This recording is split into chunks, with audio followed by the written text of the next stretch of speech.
नमस्कार दोस्तों, उषा की आवाज चैनल में आप सभी का स्वागत है। हमारी आज की कहानी है चोरी की जिंदगी। रिटायर्ड प्रेम कुमार की सॉफ्टवेयर इंजीनियरिंग की नौकरी इतने अच्छे ओहदे की थी कि घर, गाड़ी और बैंक बैलेंस कुछ हद तक ठीक ठाक सा था। हालांकि उन्होंने ज्यादातर पैसा बच्चों पर पानी की तरह बहा दिया था। 2 बेटों और 1 बेटी की हर ख्वाहिश पूरी करना, उन्हें अच्छे से अच्छा खाना देना, उन्हें अच्छे से अच्छे स्कूल में पढ़ाना और तीनों बच्चों को ऊंचे पदों पर आसीन करना उनका सपना था, जो अब लगभग पूरा हो चुका था। बड़ा बेटा अनिल एमटेक करके एक आईटी कंपनी में अच्छे ओहदे पर नौकरी करते हुए कंपनी की तरफ से 2 साल के लिए अमेरिका चला गया और बेटी तान्या डबल एमए बीएड के बाद यूनिवर्सिटी ऑफ दिल्ली में लेक्चरर थी। लेकिन तीसरी औलाद यानी कि छोटा बेटा सुनील बीए करने के बाद ना जाने कितने एंट्रेंस की तैयारियां कर रहा था, ना जाने कितने तरह के टेस्ट दे चुका था और ना जाने किन किन कोर्सों के लिए आए दिन पिता से पैसे लेता रहता। कौन जाने कुछ कर भी रहा था या केवल मौज मस्ती में ही सब समय और पैसा बर्बाद कर रहा था। बस प्रेम कुमार जी को चिंता थी तो केवल सुनील की। हर समय यही कहते, ना जाने यह नालायक कुछ करेगा भी कि नहीं, कौन जाने मुंबई जाकर क्या करता है क्या नहीं। बेशक प्रेम कुमार नौकरी के पूरे समय बेंगलुरु में रहे, लेकिन रिटायर होते ही 2 दिन बाद अपने गांव आ पहुंचे, जो खेती बाड़ी चाचा के बेटों रामलाल और श्यामलाल को आधा आधा पर जोतने के लिए दी थी। उनके बेटे राघव और माधव अब उससे हड़पने की फिराक में थे। प्रेम कुमार जब भी खेतों में जाते, राघव और माधव उन्हें यह कहकर घर वापस भेज देते कि बड़े चाचा क्या इस उम्र में भी काम करोगे का? अरे हम है ना ई का देखभाल की खातिर, हम तोहार बच्चे ना सही मगर बच्चे जैसन तो है ना, जाइबे घर जाई के आराम करी के। और हम तो कहते हैं कि आपन कहाँ यहाँ गांव में आपन जिंदगी खराब करे रहीन, अपन वही शहर में जाके रहो आराम से। प्रेम कुमार को थोड़ा अटपटा लगता जब राघव माधव हर बार खेतों से उन्हें वापस घर भेज देते। वे कमाई के नाम पर हिसाब भी नहीं देते, बस केवल अनाज उनके घर पहुंचा देते। अगर कभी प्रेम कुमार पैसों का जिक्र करते कि खर्च के लिए जरूरत है तो कहते, लो भाई बड़े चचा, अब आपने के कमी है, थारो तो पेंशन भी आवे है, खर्च तो हमारे ना पूरा पड़ियो है। आखिर एक दिन प्रेम कुमार ने साफ लफ्जों में कह दिया कि अब से वे अपने खेत खलियान खुद संभालेंगे, उन्हें परेशान होने की आवश्यकता नहीं। इस पर राघव माधव बिगड़ पड़े और हो गई आपस में तू मैं। यहाँ तो बात हाथापाई तक आ पहुंची। राघव माधव बोले, कौन से खेत चाचा, अब तक मेहनत की हम लोगों ने और अब आप कहो खेत आपन ने दे दें, फिर हमारा के जे खेत तो ना मिले अब ताने। प्रेम कुमार जी ने रामलाल और श्यामलाल से कहा तो वे बोले, भाई साहब अब बच्चे बड़े हो गए हैं, खुद समझदार हैं, जो कह रहे हैं ठीक ही होगा। गांव में पंचायत बैठाई गई। पंचायत भी राघव माधव का साथ ही देने लगी, क्योंकि उन दोनों ने पंचायत की जेब पहले से गर्म कर रखी थी। प्रेम कुमार ने शहर आकर पुलिस थाने में कंप्लेन की, लेकिन थाने के चक्कर काट काट कर प्रेम कुमार की चप्पल घिस गई, मगर मामला ज्यों का त्यों। अब प्रेम कुमार ने कोर्ट केस कर दिया, लेकिन राघव माधव ने पहले से ही अपने पांव इतने फैला रखे थे कि कहीं कुछ भी प्रेम कुमार को बात बनती नजर न आती। उधर प्रेम कुमार के बड़े बेटे अनिल ने अमेरिका में अमेरिकी लड़की से शादी कर ली और शादी की तस्वीरें माता पिता को भेजकर सूचित कर दिया कि उसने शादी कर ली है और कहा कोई मजबूरी थी, कुछ समय बाद इंडिया आकर सब बात बताऊंगा।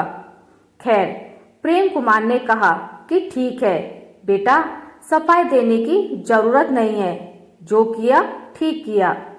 बेटी के लिए कब से रिश्ता ढूंढ रहे हैं, मगर आजकल हर लड़के वाले इतनी बड़ी बोली बोलते हैं कि प्रेम कुमार सब कुछ बेचकर भी डिमांड पूरी ना कर सके।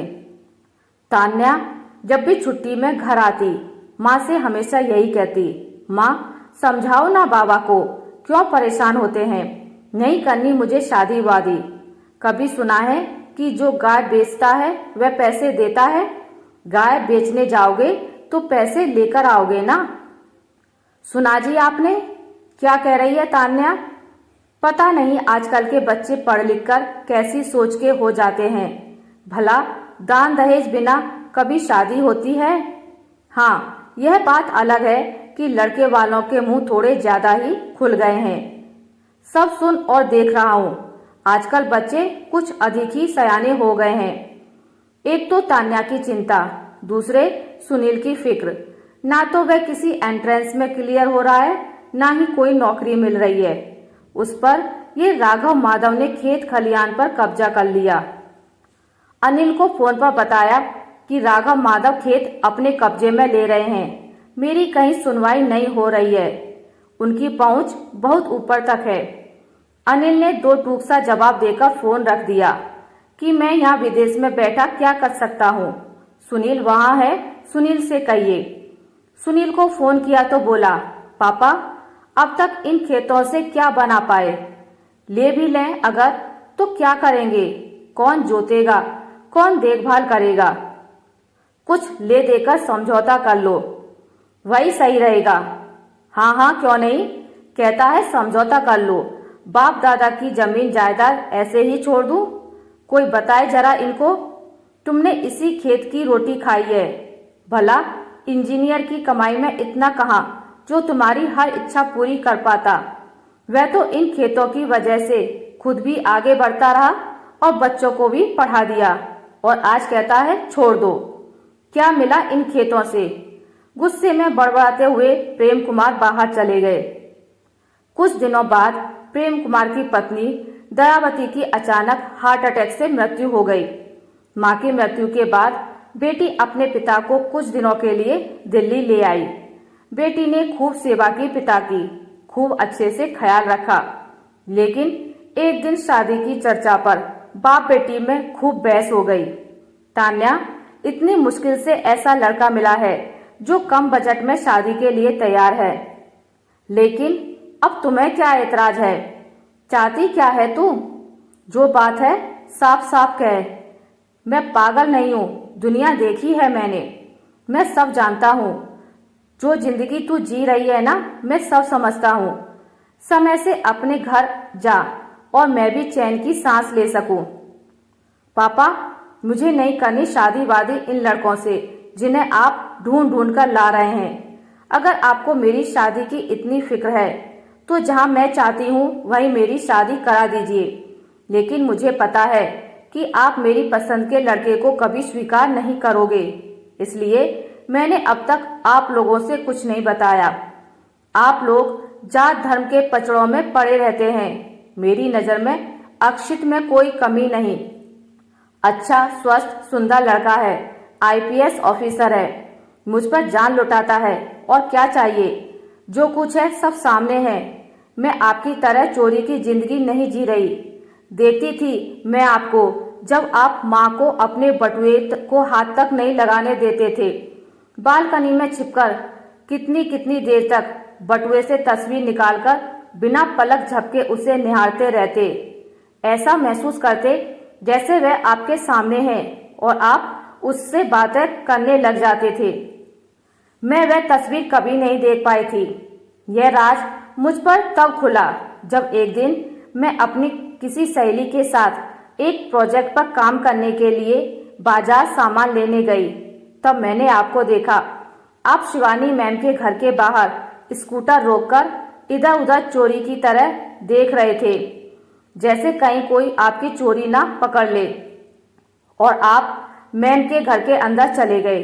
तब मुझे समझ आया कि शिवानी मैम मुझे इतना प्यार क्यों करती हैं। उस चोरी की जिंदगी से तो इस जात पात से दूरी हमारी जिंदगी लाख गुना अच्छी है। हाँ जी, मैंने जी है चोरी की जिंदगी।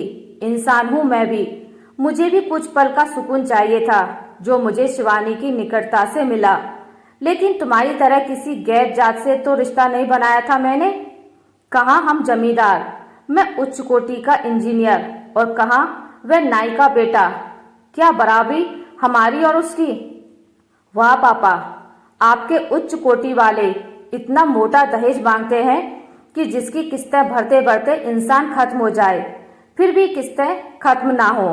और वे आपके उच्च कोटि वाले, आपके सगे वाले ही आपकी जमीन हड़प रहे हैं और आप कोर्ट कचहरी के चक्कर काट रहे हैं, जिससे कुछ हासिल होता नजर नहीं आ रहा।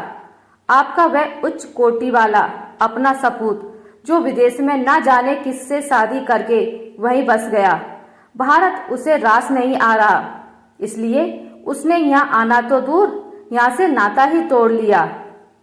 और आपका वह उच्च कोटि वाला दूसरा सपूत जो आपसे कह रहा है कि कुछ ले देकर समझौता कर लो, जमीन का क्या करोगे? मैं कुछ नहीं कर सकता, तू चाहे कुछ भी कह, अपने तो अपने होते हैं और गैर गैर ही रहेंगे। हो सकता है उसकी कोई मजबूरी रही हो। मैं कल ही अनिल से बात करता हूँ और चाहे तू कुछ भी कर ले, इस नाई के बेटे से तो तेरी शादी मेरे जीते जी नहीं होगी। मेरे मरने के बाद जो जी चाहे करते रहना, सबके सब। तान्या के पिता बोलते हुए गुस्से से गांव जाने के लिए निकल गए। अगले दिन प्रेम कुमार ने अनिल को फिर से फोन किया। अनिल के कोई जवाब न देने पर 2-3 दिनों तक फोन करते रहे।